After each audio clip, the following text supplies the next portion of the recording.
is the smart money actually going? Well, joining me live here at the New York Stock Exchange is Alex Leishman, who is founder, CEO, and CTO at River. Alex, great to have you here. Thank you so much for joining me. Thanks for having me on. Well, we have seen plenty of volatility across all asset classes, including crypto in 2026. So where do we stand right now when it comes to Bitcoin, both with institutional as well as retail adoption? Yeah, great question. So what we saw last year was institutions were massive net buyers of Bitcoin. We've been in about a year-long bear market at this point, and the Bitcoin has shifted hands through this bear market from early individual holders to institutions that include things like Bitcoin treasury companies, like the MicroStrategy of the world, and also operating companies, anyone from restaurants to big food services companies to hot dog stands are buying Bitcoin. Yeah, and I think it's important to look at the data because there's a lot of fear right now in the market when it comes to crypto, especially following the drawdown we saw earlier in February. So where do you think we are right now, given all this volatility and given your knowledge of market cycles? Yeah, so I think we're sort of in the dead center of this current market cycle. We I think are probably through the worst of it, if I had to guess. Of course, Bitcoin always does things you don't expect. And I anticipate that over the coming year, we'll start to see a turnaround in the price as the sell pressure from a lot of the early whales that we're selling over the last year starts to ease up. And another area that we're paying attention to, obviously, is U.S. banks building products around crypto. And we continue to hear about innovations as well as trends when it comes to this institutional adoption, tokenization, as well as the role of stablecoins. So what is the data actually telling you? So the data is showing us that the vast majority of the largest banks in the country are actively working on Bitcoin projects. Citi, for example, is working on Bitcoin custody, as are a number of other large banks. And I think what's going to be very interesting is to see how this impacts the existing players in the market, the Coinbases, the Krakens, the very large exchanges of the world. As these banks start to enter the market with their big balance sheets, their ability to offer credit to their traders, it'll be really interesting to see if they start to take market share from some of these early, more Silicon Valley incumbents.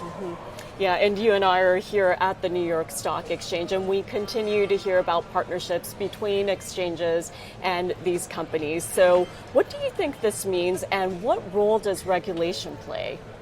I think regulation and clarity around the rules is what unlocks the ability for the banks to finally enter and make that risk-reward trade-off of, is this worth the risk that our regulators might come down on us adversarially? And so I think finally they're going, I think it's okay. I think it's okay to enter this market and it's safe. And I think what we'll see is the early phases of this, they're partnering with the incumbent crypto players. And over time, I think we'll start to potentially see some vertical integration and see some of these banks take this stuff in-house once they realize the market's there. And when we're talking about the Bitcoin community, obviously we all pay attention to what's happening in social media. And it does appear as though there's a lot of back and forth between the crypto companies and the current Trump administration. So how do you think all of this is actually going to unfold, and what does it mean for the legislation timeline? So there's definitely a lot of backroom conversations happening right now about the Clarity Act. It's kind of the Coinbase versus JP Morgan battle, waging in DC. I think what we'll see is probably Silicon Valley winning here. They've been very supportive of this administration. They've been very supportive of the party in power in DC. So I have a feeling that they come out ahead, but you never know. The bank lobby is very powerful, and if they want to die on this hill of if stablecoins can pay out interest or not, they might have what it takes to kill this thing. So we'll see.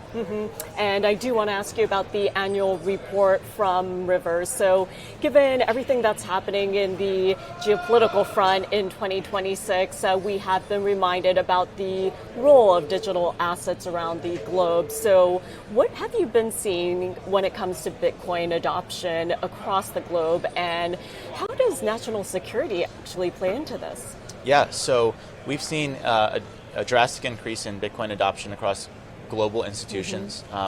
More and more governments are accumulating Bitcoin, sometimes not even buying it. They're sort of they're seizing it for various crimes, but instead of just dumping it, they're just holding on to it. We're also seeing global financial institutions continue to accumulate Bitcoin. If we extrapolate the trend of ownership that we saw happen in 2025 of Bitcoin moving hands from individuals to institutions, the majority of Bitcoin will be owned by institutions in 2035. And I think that's a very interesting trend. And we're also seeing Bitcoin play a role on the weekends when these crazy, geopolitical events are happening, right? Typically tends to happen on a Friday night or a Saturday, and Bitcoin's one of the only liquid things that can settle and trade 24/7. And I think it plays its role as this global, instant liquidity. And it's broadly held across the entire world. So I think we'll see Bitcoin continue to play more and more of a market role in sort of gauging the market impacts of geopolitical events over the weekends.